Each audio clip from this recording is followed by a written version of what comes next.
Hey guys, so welcome back to my channel today. Thanks for tuning in. So today I'm going to talk to you about how to overcome obstacles in the Cambly Kids Classroom. So basically, when things go wrong, things that I've found that have worked for me, that have just helped things run more smoothly. So first obstacle, you're in class, you move to the next slide and the kid says, "I can't see the picture." Have you ever had that happen? So what do you do? So before, I've had kids that leave the class, call back again, and they've tried to do that a few times, which doesn't sound like a big deal. But then if they take a minute or two to call back and you have another booking afterwards, all those calls back can add on time, which can then impact your schedule. So here's what I do. I keep a snipping tool open, or a screenshot tool open, and then I take a snippet of the screen they can't see and then share the screen, and it just keeps the class running and the kids and the parents happy. The only drawback with that is that they can't draw on the screen themselves. So if it's been like a task where they've got a circle or something that they can't see, for those ones I then number the pictures and get them to choose the picture based on the number, so it gets them to practice their numbers too. So that's worked quite well as well. And then I usually will send a message or explain to them, or do both, that issue's probably happened because their app needs an update, maybe because of their browser that they're using or something. So I just ask them if they are using the app to make sure that they update the app when the class finishes too, and then the next time it usually works all okay. If the problem does persist, then just send them to Cambly support, which will help them sort out the issue.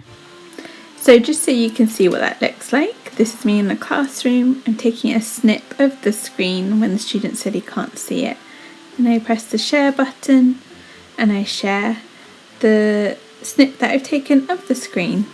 So just move it to the side and there you go. You can see that is now on the screen for the student to see, and we can just carry on with the class as usual. Sometimes other technical issues crop up, maybe because of the student's internet connection, and when you're in class this can be a tricky one. Sometimes they say they can't hear you, and almost 99% of the time it's because of the internet on their side. So whatever the case, sometimes just asking them to call back can work, but if it persists as well, just direct them to Cambly support. But don't get caught out. Sometimes I've had the message come up on the screen when their connection's been bad, saying that they're reconnecting to the class, but they can still see and hear me, but I can't see or hear anything. So if that does happen, I usually say to them and send a message to you, depending on their level of English, I have a message on the screen that you're trying to reconnect to the class, so I can't see or hear you. You'll need to call me back to reconnect to the classroom. And that works really well. They just call me back straight away quite often. Other issues that can come up can sometimes be maybe the parents maybe being a little bit too helpful. So picking up different techniques that work for your kids, you'll find you'll pick them up along the way. But for example, if the parent keeps saying it wrong, then I will just repeat it again and get the parent to say it with me. And so the parent usually works out and then corrects themselves too. And if it's the kid that's getting distracted easily, it's maybe because of their learning style, or they're just not used to sitting down for 30 minutes. So adapting to them and persistence really pays off. I've got students that at first they couldn't sit still for 5 minutes, and the parents were asking me sometimes, is this normal?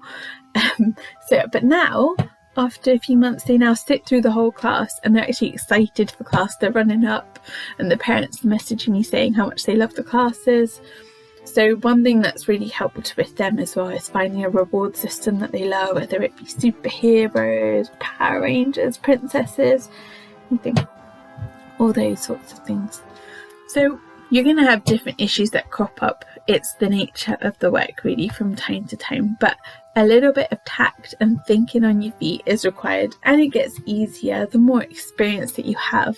Then you'll learn how to deal with different issues, and they don't happen all the time, and once you have more regulars, it happens less and less. So I hope those tips were helpful on the things that the obstacles that I have come across and the ways that I have found to deal with them. Any questions or any other obstacle that you come across, please let me know in the comments below. I'd be more than happy to help. Thanks for tuning in, guys. Bye for now.